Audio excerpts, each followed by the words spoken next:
So ang una ko ang ginawa ay nagsulat ako sa papel ng katagang "You are invited" into a gathering hosted by pangalan ko at ang oras and bring your friends.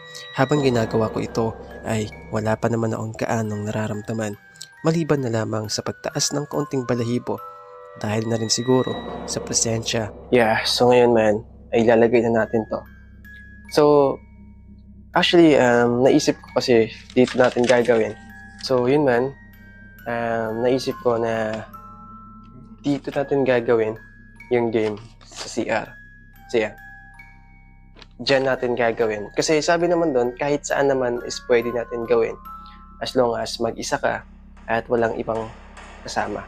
Okay? So, dito tayo sa loob. Ayan. So, exactly, dito mismo tayo magsasagawa ng the hosting game. So, wala tayong posporong makita, kaya ang gagamitin natin is lighter. So mamaya, sasara natin itong pintuan. Sa papel nga ay nakasulat ang paanyaya sa mga demon o sa mga evil spirit o sa mga bad spirit na pumunta ng bahay. Pagkatapos nga nito ay kagad mo na akong lumabas ng CR para humarap sa may pintuan ng aming kwarto para banggitin ang katagang "I'll be ready soon." Sa pamamagitan nito ay magsisimula na ang game o nagsimula na ang paranormal game na hosting game.